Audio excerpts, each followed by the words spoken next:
Hello students and welcome back to channel Siraj Shaikh study. आज total income का lecture number 4 होगा, जिसमें हम कवर करेंगे नए points of total income. Start करेंगे आज का क्लास।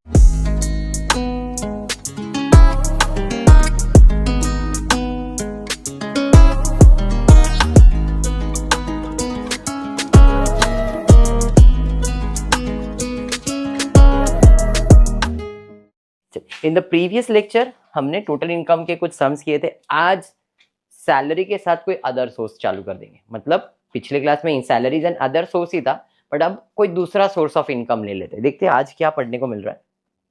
याद है ना फॉर्मेट? डिडक्शन, बोलो क्या क्या डिडक्शन है, कितना मिलेगा टोटल, और डी का 25 एक्स्ट्रा सीनियर सिटीजन में 25। फिर डबल डी, कौन है हैंडीकैप? मेडिकल वाला, वेरी गुड। कितना मिलेगा? 75,000 एंड 75,000 बराबर है, अरे 1,25,000। उसके बाद डीडी के बाद आता है ई फॉर एजुकेशन। क्या एजुकेशन? इंटरेस्ट का डिडक्शन मिलेगा। फिर क्या है? ई के बाद TTA, TTB, saving account, senior citizen account. ठीक है क्या? फिर ब्लाइंड खुद 75 एंड 125। ठीक है क्या? चलिए ठीक है।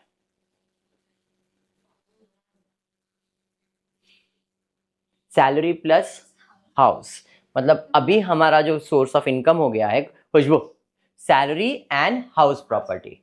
मतलब इनकम फ्रॉम सैलरी भी कैलकुलेट करेंगे, इनकम फ्रॉम हाउस प्रॉपर्टी भी कैलकुलेट करेंगे। ठीक है, चलिए स्टार्ट करते। सबसे पहला, विजय जोशी एक डायरेक्टर है of good luck construction limited, use the following information for the year. जो भी दिया है, बेसिक सैलरी पर एनम कितना दिया है? 4,80,000। मतलब इसको इनकम फ्रॉम सैलरी है, तो इनकम फ्रॉम सैलरी कितना है भाई? 4,80,000। डियरनेस अलावेंस, भाई डियरनेस अलावेंस भी डाल दिया। एस ग्रेटर अवार्ड, भाई ये भी टैक्सेबल होता है। Arrear of salary receive not tax, पर अरियर ऑफ सैलरी भी टैक्सेबल होगा। हाउस रेंट अलावेंस मिल रहा है 72,000 और ब्रैकेट में लिखा है एग्जाम्प्ट कितना है? 40,000। तो हाउस रेंट दिखाऊंगा 72, एग्जाम्प्ट दिखाऊंगा 40, टैक्सेबल कितना हो जाएगा? 32। अरे समझ में आ रहा है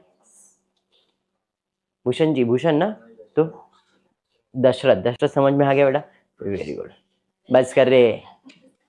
फिर club expenses of mister Vijay Joshi paid by the employer. मेरे बॉस ने मेरे क्लब का पैसा दे दिया भाई, मेरे लिए तो टैक्सेबल हो गया। क्यों? मेरा इनकम हुआ ना वो, तो मेरे बॉस ने मेरा क्लब का पैसा दे दिया भाई। क्लबिंग करने गया, बॉस ने दिया, सही है। खुशबू ऐसे बॉस मिल जाए तो।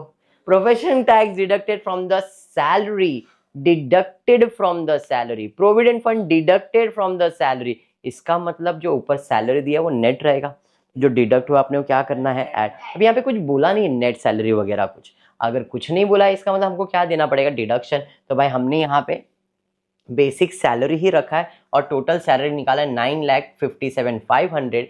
अब इसके अंदर हमको डिडक्शन मिलेगा कौन सा? तो प्रोफेशन टैक्स का। पीएफ का डिडक्शन कितना हुआ है? 48। मेरा सैलरी कितना है? 4,80,000। 12% कैलकुलेट करूंगा तो 4,80,000 के ऊपर ही आएगा, मतलब 48 के ऊपर ही आएगा। मैंने कितना भरा है? 48, तो पूरा मेरे लिए एग्जम्प्ट है। प्रोफेशन टैक्स का तो खाली एक डिडक्शन मिलेगा और स्टैंडर्ड 50,000 का डिडक्शन, तो 50,000 एंड प्रोफेशन टैक्स। और कुछ है क्या? नहीं। 9,57,500 में से 52,500 माइनस करूंगा तो इनकम फ्रॉम सैलरी आ गया 9,05,000। Any doubt clear? पक्का समझा है? पक्का समझा है? अभी हमारा नेक्स्ट सोर्स है income from house property. Sir आप कैसे पता चला? देखो, particular of own house let out किया है, भाड़े पे दिया है, तो भाड़े पे दिया है। जब भी हम हाउस प्रॉपर्टी कैलकुलेट करते हैं तो हम लोग सीधा रास्ता क्या फाइंड करते हैं? क्या फाइंड करते हैं? कैसे फाइंड करते हैं? हाथ से। Very good. कैसे फाइंड करते हैं फिर? Fair rent, municipal valuation, whichever is higher, उसे कंपेयर करेंगे स्टैंडर्ड रेंट से, विच एवर इज लोअर उसे कंपेयर करेंगे एक्चुअल रेंट से, whichever is higher. Format higher दिया, फिर लोअर दिया, फिर हायर दिया है, बात है ये। चलिए, तो हमको पहले जीएवी फाइंड करना पड़ेगा, और जीएवी फाइंड करने के लिए क्या क्या दिया है जरा देखता हो। फेयर रेंट दिया हुआ है, रेंट रिसीव दिया है, म्युनिसिपल टैक्स पेड दिया है, इंटरेस्ट दिया है, और कुछ दिया है क्या? नहीं। तो fair rent municipal whichever is higher, तो म्युनिसिपल तो है नहीं, तो फेयर रेंट ही आ जाएगा 2,40,000। स्टैंडर्ड रेंट नहीं है तो फेयर रेंट ही आ जाएगा। उसे हम कंपेयर करेंगे, रेंट रिसीव कितना है? 2,50,000, तो रीजनेबल वैल्यू मतलब ये आ गया RLV। कंपेयर करेंगे एक्चुअल रेंट से, विच एवर इज हायर, दोनों में हायर क्या है? तो मेरा GAV मिल गया। अरे समझा ये? अब इसके अंदर हम लोग माइनस करेंगे municipal tax paid including 5,000 for 24-25, कितना पे किया है? 25,000, तो म्युनिसिपल टैक्स 25,000। कोई अरियर भरा, कुछ भी भरा जितना उतना आपको डिडक्शन मिल जाएगा। 2,50,000 में 25 माइनस करूंगा तो NAV आ जाएगा। इसके बाद डिडक्शन अंडर सेक्शन 24, सैलरी में आता है डिडक्शन अंडर सेक्शन 16, इधर आता है अंडर सेक्शन 24 का। कौन सा डिडक्शन? स्टैंडर्ड डिडक्शन कितना? 30%। तो स्टैंडर्ड डिडक्शन कितना है? 30%। किसका? 2,25,000 का। तो 2,25,000 का 30% वैल्यू 67,500। 2,25,000 का 30% वैल्यू कितना आ रहा है? देखो 67,500 आया, प्लस इंटरेस्ट। देखो जरा इंटरेस्ट दिया है, हाँ interest for borrowed of property 2017-18 में लिया हुआ है, मतलब ये 17-18, 18-19, 19-20, 20-21, 21-22, मतलब प्रीवियस ईयर 5 साल के अंदर तो नहीं है, तो बेनिफिट तो मिलेगा नहीं। Directly paid during the year 22, due but not paid. अभी देखो इंटरेस्ट का वेरी सिंपल है, आप भरो या मत भरो दोनों माइनस होगा। म्युनिसिपल टैक्स में क्या है? भरोगे तो ही माइनस होगा, नहीं भरोगे तो माइनस नहीं होगा, मतलब आउटस्टैंडिंग माइनस नहीं होता है, बट इंटरेस्ट आउटस्टैंडिंग माइनस किया जाता है। तो 22 और 11 कितना हो गया? 33। तो इंटरेस्ट का डिडक्शन कितना मिलेगा? 33 का मिलेगा, 22 का नहीं। ड्यू है बट भरना तो है ही है, तो ये माइनस किया जाएगा। तो 33 और 67 दोनों मिला 1,05,000 का डिडक्शन आएगा 2,25,000 में से, तो मेरा इनकम फ्रॉम हाउस प्रॉपर्टी भी आ गया। दोनों को ऐड कर दूंगा, मिलेगा ग्रॉस टोटल इनकम, इन दोनों को ऐड करके। समझ में आ गया ये? अब कोई डिडक्शन है क्या? देखो अदर इंफॉर्मेशन में, he had taken loan from bank of Maharashtra for higher education, 80E का डिडक्शन। प्रोविडेंट फंड में भी मेरा सैलरीज में भी कटा हुआ है, तो PF का भी मिल जाएगा। और कुछ है क्या? नहीं। तो मिल जाएगा डिडक्शन 80C का प्रोविडेंट फंड। कितना प्रोविडेंट फंड में डिडक्शन आएगा? 48। और एजुकेशन लोन में 52,000 क्या है? इंटरेस्ट का है, तो 80 का 52 पूरा आ जाएगा। और कुछ नहीं, ऐड करूंगा तो 50-50 1 लाख का डिडक्शन, 10 लाख में से 1 लाख जाएगा तो 9,29,500। सम समझा? बोलो बेटा। 2 हाउस रहेगा तो दोनों कैलकुलेट करने का, 3 हाउस रहेगा तो तीनों कैलकुलेट करने का। जैसे आपने हाउस प्रॉपर्टी मैंने कैलकुलेशन सिखाया है, आपको वैसे ही सॉल्व करने का है। इसके लिए तो सिंगल सिंगल टॉपिक पढ़ाया गया था, सैलरी अलग, हाउस प्रॉपर्टी अलग क्यों पढ़ा, उसका रीजन भी यही था। ठीक है, पक्का? जिसका भी टैक्स का first lecture second lecture skip हुआ है, आज फिर से स्टार्ट करने वाला हूँ MCOM को पढ़ाने के लिए, एवरी संडे पूरा। तो if you want you can join for MCOM lectures also, 12 बजे वो रहेगा। ठीक है, चलो जाने दो, यहाँ तक क्लियर हो गया? पक्का? चलिए स्टार्ट करते हैं, नेक्स्ट सम पे जाते हैं। ओजस कोठरे इज फिजिकली डिजेबल्ड 90%, खुद हैंडीकैप है, तो क्या मिलेगा? डिडक्शन मिलेगा। कितना डिडक्शन मिलेगा? 1,25,000 का डिडक्शन मिलेगा। बात समझ में आ गया क्या? क्योंकि खुद हैंडीकैप है, ये डिडक्शन तो फिक्स हो गया। He is employed with a Mumbai printer, employed मतलब काम पे लगा हुआ है, मतलब इनकम फ्रॉम सैलरी। देखो आंसर लिखते हो तो सबसे पहला बंदे का नाम लिखो, उसका स्टेटस लिखो कि वो रेसिडेंट ऑर्डिनरी है। रेसिडेंट ऑर्डिनरी फर्स्ट लेक्चर याद करो, क्योंकि इसको सब इनकम टैक्सेबल होता है। फॉरेन इनकम भी टैक्सेबल, सारे इनकम टैक्सेबल होते हैं। आपका प्रीवियस लिखते हो, आपका असेसमेंट ईयर, हर सन में ऐसे ही लिखना है। Computation of income from salary, आप टोटल इनकम लिखो, फिर उसके अंदर सैलरी दिखाओगे तो भी चल जाए। अभी सैलरी की बात करो तो बेसिक सैलरी कितना है? 6 लाख रुपए। बोनस मिल रहा है, क्या है ये बेटा? Bonus, very good. Entertainment allowance, क्या ये गवर्नमेंट एम्प्लॉय है क्या? नहीं। तो इनकम तो है बट डिडक्शन मिलेगा नहीं। House rent allowance 1 lakh, but deduction भी मिलने वाला है तो डिडक्शन दे के आउटर कॉलम में डाल दिया। कन्वेंस अलावेंस 24,000 मिल रहा है, बट इसके अंदर amount spend for official purpose था 21,000। हमने पिछले क्लास में भी सेम चीज किया था, 20,000 मिला था, खर्चा कर दिया, जो बच गया वही मेरा इनकम दिखाया था, तो सेम यहाँ पे भी वही है। Perquisite value for subsidies meal at work place, खाना भी मेरे को कंपनी की तरफ से मिल रहा है, कितने का 24,000, बट कुछ एग्जाम कुछ बोला है क्या? तो perquisite value for meal is 24,000, exempt पूरा का पूरा 24,000 रहेगा। 100% exemption of meal at workshop. ये होता क्या है, मतलब आप जहाँ पे काम कर रहे हो, काम करने के लिए तो उधर खाना मिला आपको, तो वो इनकम नॉन टैक्सेबल इनकम है। पेट पूजा करवाया आपके बॉस ने, आपका आपका पैसा बच रहा है, मतलब आपके लिए इनकम तो है, बट इस इनकम के ऊपर गवर्नमेंट आपसे टैक्स लेती नहीं है, इसलिए meal at work place is 100% exempt income. समझ में आया? ये टोटल नील हो गया, अंडरस्टूड। नेक्स्ट पुढे जाएगा भाई, ये तो डिडक्शन है। फिर हाउस प्रॉपर्टी आ गया, मतलब सैलरी में इतना ही है इसको, तो सैलरी का टोटल मारेंगे, ग्रॉस सैलरी मिल गया, डिडक्शन अंडर सेक्शन 16 का ले लेंगे, जिसमें सबसे पहला स्टैंडर्ड डिडक्शन 50,000 और प्रोफेशन टैक्स 2500 है, मतलब 50 to 500 का डिडक्शन आ जाएगा, 9,50,000 आ जाएगा। ये समझ में आया? अब पर्टिकुलर फॉर ओन हाउस जो भाड़े पे दिया है, municipal valuation per month, rent received per month, municipal tax paid, interest और बोरोड, बस इतना ही है। तो फेयर रेंट तो नहीं दिया, बट म्युनिसिपल वैल्यूएशन तो दिया है। कितना है म्युनिसिपल वैल्यूएशन? 75 पर मंथ, तो पर मंथ के हिसाब से पूरे साल का निकालना पड़ेगा। 75 इंटू 12 कर लो, कितना आ गया? क्या 12? 9 लाख। 9 लाख क्या है? Municipal valuation. फेयर रेंट है क्या? नहीं, तो आंसर म्युनिसिपल वैल्यूएशन आएगा। स्टैंडर्ड रेंट है क्या? नहीं, म्युनिसिपल ही आएगा। मतलब इसको हमको किसके साथ कंपेयर करने का है? रेंट रिसीव के साथ। तो भाई हमारा municipal valuation 9 lakh, fair rent कितना है? 60 into 12, 7,20,000, whichever is higher.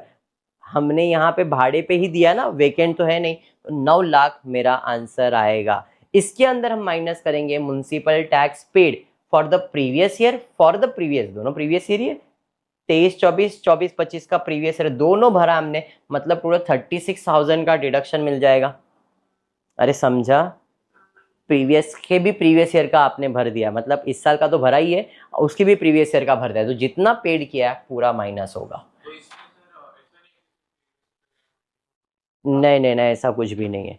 आपने जितना म्युनिसिपल टैक्स भरा इस साल, वो सब माइनस होगा, क्योंकि आपने इसी साल भरा है, पिछले साल तो भरा ही नहीं था। और ये म्युनिसिपल टैक्स जो नहीं भरते उसका डिडक्शन तो लेते नहीं अपन, तो जितना पेड है उसका डिडक्शन मिल जाएगा।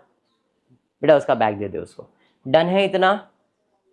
ये समझ में आया? म्युनिसिपल टैक्स माइनस कर दिया, मुझे एनए भी मिल गया, net annual value, deduction under section 24 का 30%, 8,64,000 का 30% वैल्यू निकालो, कितना आ रहा है देखो, 8,64,000 इंटू 30% निकालोगे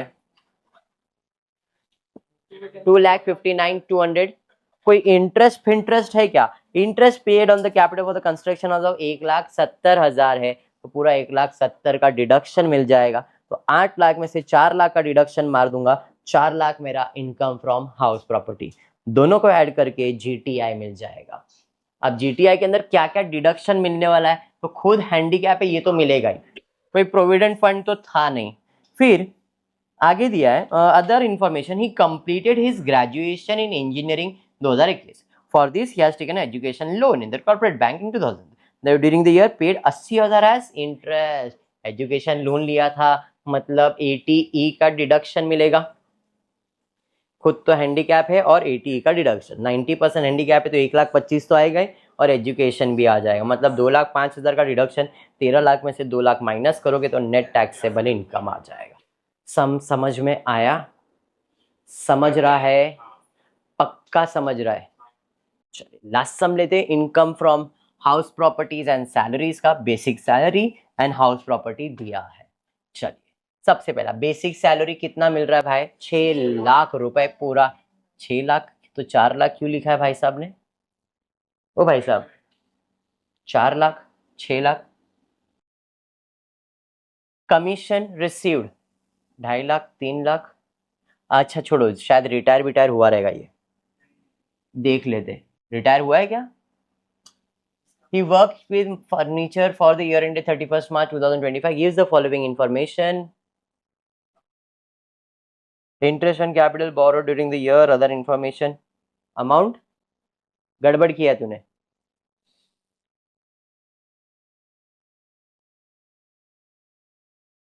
इधर है क्वेश्चन। ओके, अमाउंट में गड़बड़ है। हाँ, बेसिक सैलरी है 4,80,000 पर एनम। बेसिक सैलरी 4,80,000, इधर 4 लाख है। सॉल्यूशन में भी 4,80,000 है, यहाँ पे गड़बड़ है। ठीक है, उसके बाद है commission receive 3 lakh per annum. भाई commission receive 3 lakh per annum, text book के अंदर पेज नंबर है 302। टीवाई बीकॉम की टेक्स्ट बुक से रेफर कर रहा हूँ, टीवाई बीएमएस के बुक में भी रहेगा, आप चेक कर लेना। हाउस रेंट अलावेंस मिल रहा है 1,20,000, यहाँ पे ये बराबर है, और 42,900 ये दोनों में गड़बड़ था। ठीक है, ये इधर गड़बड़, ये तीनों। हाउस रेंट अलावेंस 1,20,000 आ जाएगा, और एग्जाम्प्ट कितना उसके अंदर 42,900, ये बराबर यहाँ तक। ठीक है, तो हम हाउस रेंट अलावेंस लिखेंगे 1,20,000, एग्जाम्प्ट आ जाएगा 42,77,100, ये समझ में आ गया। फिर उसके बाद दिया है सर्वेंट सैलरी अलावेंस 60,000 रुपए, लिखा ही नहीं है यहाँ पे। सर्वेंट सैलरी अलावेंस कितना मिल रहा है? 60,000। मतलब मेरे को मेरे बॉस ने घर रहने के लिए दिया, उसमें सर्वेंट भी दिया है, और उसका पगार भी मेरा बॉस ही दे रहा है, मेरे लिए तो इनकम ही भाई टैक्सेबल सर्विस है। समझ में आया क्या? फिर उसके बाद यह ट्रांसपोर्ट अलावेंस 39,600, वो भी यहाँ पे लिखा नहीं है, 24,000 यहाँ पे लिखा है, मतलब अमाउंट पूरा गड़बड़ है। तो यहाँ पे ट्रांसपोर्ट अलावेंस 39,600 पर एनम मिल रहा है। नॉन एग्जाम्प्ट रहेगा पूरा का पूरा टैक्सेबल, ये तो फालतू दिखाया है, डायरेक्टली आप टैक्सेबल दिखाओगे, क्योंकि ये पूरा टैक्सेबल होता है। नेक्स्ट उसके बाद दिया है मेडिकल एक्सपेंसेस रीइंबर्स्ड, देखो वही क्या, रीइंबर्स्ड ऑफ मेडिकल एक्सपेंसेस, अमाउंट दिया है इसका 30,000 रुपए, पूरा का पूरा टैक्सेबल होगा, 30,000 पूरा टैक्सेबल। अमाउंट गड़बड़ है, पूरा अमाउंट गड़बड़ है। ठीक है,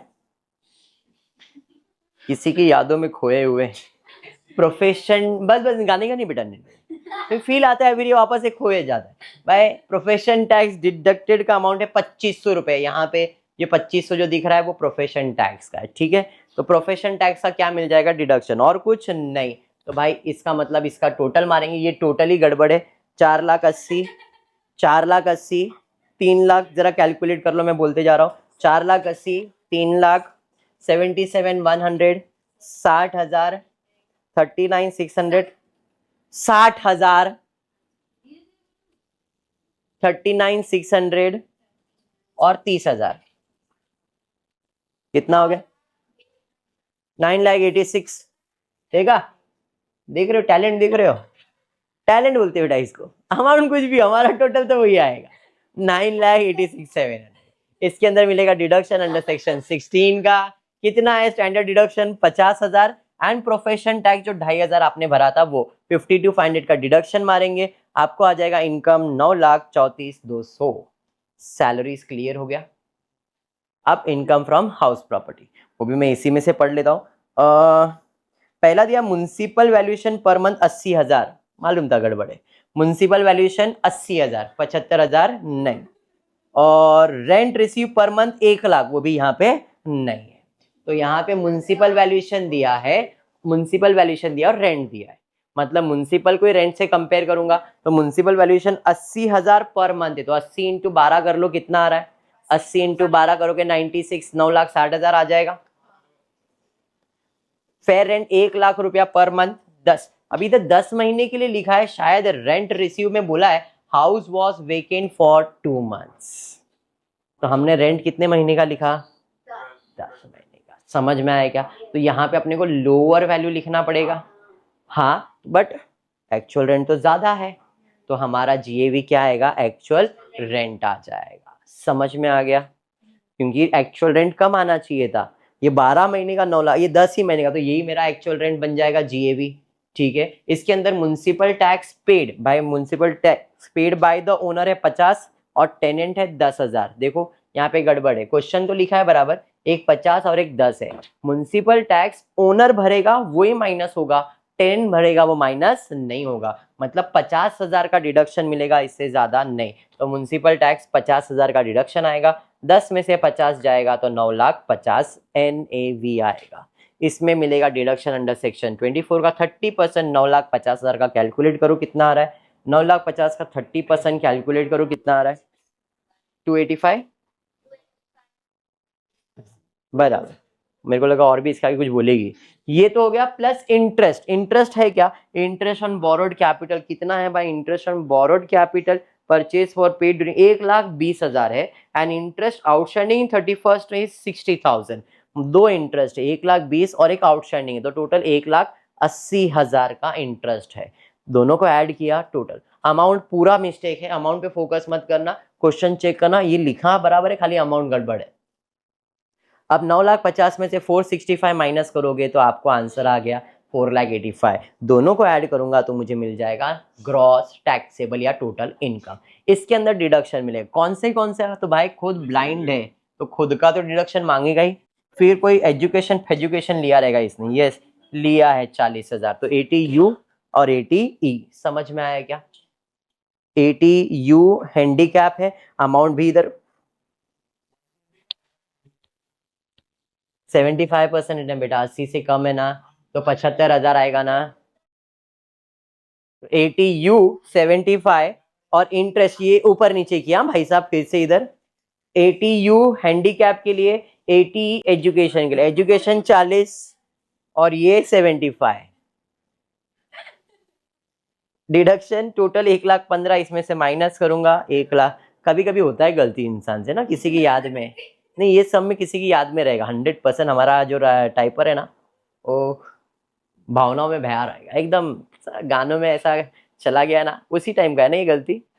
नहीं ये उसी टाइम का है, क्लियर है इतना पक्का। चलिए तो आज के क्लास को इतना ही रखते हो, फुली वीडियो पसंद आए तो प्लीज वीडियो को लाइक कर देना, फ्रेंड्स ग्रुप में शेयर करना, चैनल को सब्सक्राइब करना। Thank you for watching the video.